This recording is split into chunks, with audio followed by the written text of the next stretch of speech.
हम वक्तन फ़वक्तन शो में बात करते रहते हैं इंटरनेशनल इश्यूज़ पे भी, और जो इस वक्त पूरी दुनिया का सबसे बड़ा इशू है, जो कि पिछले अब तकरीबन अक्टूबर में 1 साल हो जाएगा इस चीज़ को, वो है इसराइली मज़ालिम। और ये मज़ालिम रुकने का नाम बिल्कुल भी नहीं ले रहे। बिल्कुल सोनिया, ऐसा ही है। और कल रात तक लबनान में मजीद 51 शहरियों को शहीद और 220 को जख्मी किया गया। इससे पहले शहादतों की तादाद 559 और जख्मियों की 1800 से ज़ायद थी। इसराइल मुसलसल 5 दिनों से लबनान को फ़िज़ाई हमलों से निशाना बना रहा है, लेकिन कल एक और बड़ी डेवलपमेंट हुई है, और वो ये हुई है कि हिजबुल्लाह ने पहली बार बैलिस्टिक मिसाइल से तेल अवीव को निशाना बना दिया है। हिजबुल्लाह के मिसाइल कदर-1 ने तेल अवीव के करीब मोसाद के हेडक्वार्टर को निशाना बनाने की कोशिश की है। जिस तरह गाज़ा में बुरा बुरा हशर कर दिया था, और अल जज़ीरा के से लेके जितने भी साफ़ी थे उन पे ज़िंदगी तंग हो गई थी, इसी तरह अब लबनान में भी हो रहा है। तो हमारे साथ मौजूद हैं लबनान से ही, बैरूत से ही, जर्नलिस्ट वाइल तालिब। वाइल, अस्सलाम वालेकुम, thank you so much for your time. Now first of all I would like to know about your safety as well, and could you start by telling us your current location and providing an insight of what is happening in Beirut in Lebanon right now. On Monday, Israel intensified its strikes in Lebanon after the southern Lebanese people received messages from Israel asking them to stay away, stay 1 kilometer away from any Hezbollah targets, as if the people of the south know where the Hezbollah military is hiding or where Hezbollah members are staying. Soon enough, without enough time for them to leave, Israel started intensely striking southern villages, and people started migrating. The death toll of this day on Monday, which is the deadliest day in Lebanon since the beginning of the war, 558 people killed, including women and children.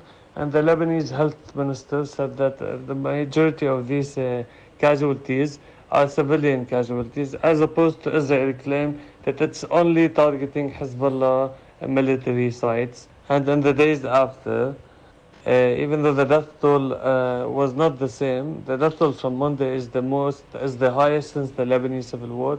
The Israeli strikes, intense strikes, continued, and is slowly spreading across Lebanon.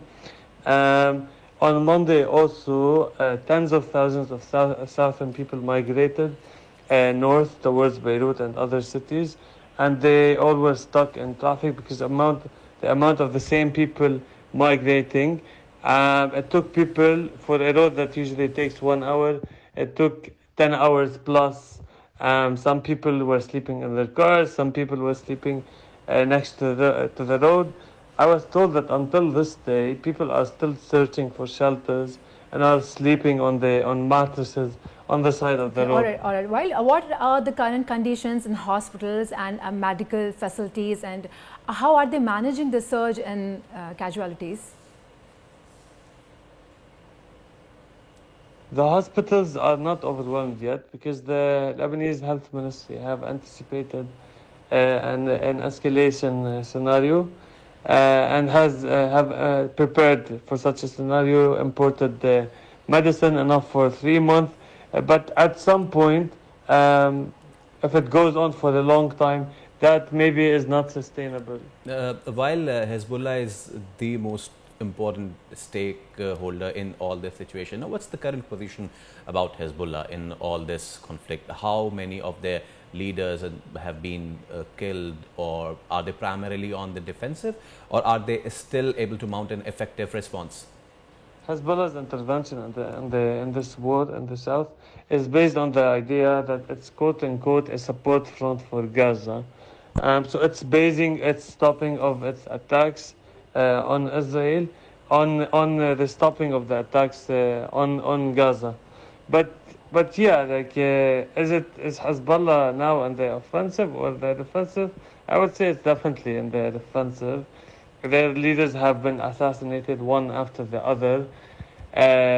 Last week, their pages exploded simultaneously. 5,000 pages that they've Yes. imported, and talkie-walkies the next day, injuring thousands of people. Most of which were Hezbollah fighters, but not only Hezbollah fighters, by the way. like because the explosions happened in random places. So Human Rights Watch and human rights organizations called out these attacks as being against international law and being indiscriminate because they happen in random places, in supermarkets, in a funeral, in such places.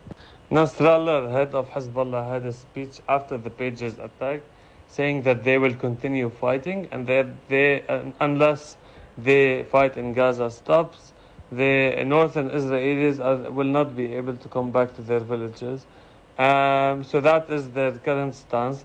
Today, they launched a rocket, a ballistic missile, for the first time since the beginning of the conflict on Tel Aviv, which was anticipated as claimed by Israel. So Hezbollah is in a difficult position right now. Security-wise, it's proven that they are really infiltrated. The leaders are being assassinated one after the other with drones sometimes. So like the Israelis are getting good leaks about it, and some logically. So there are they are infiltrated from the inside. The Pages attack also shows that. Will Hezbollah make huge compromises in this war, because of how much of a difficult position it is now? We will have to see how this war unfolds.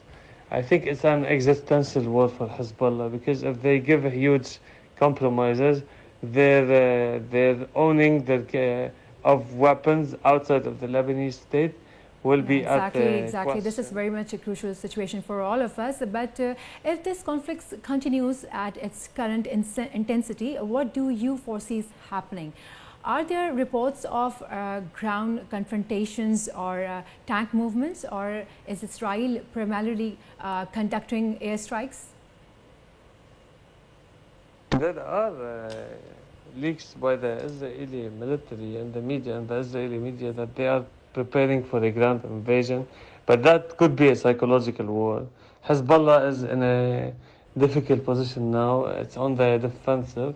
So if Israel tries to launch a ground invasion, that could subside the equation, because after all, it's a Lebanese land. Hezbollah knows it better. Lebanon's history, like the Israeli occupation of Lebanon, Lebanese people in general, not just Hezbollah, have proven that they fiercely capable of pushing Israel out of their land. So it might not be the smartest choice by the Israeli army. Thank you so much, Wael Talib, for joining us.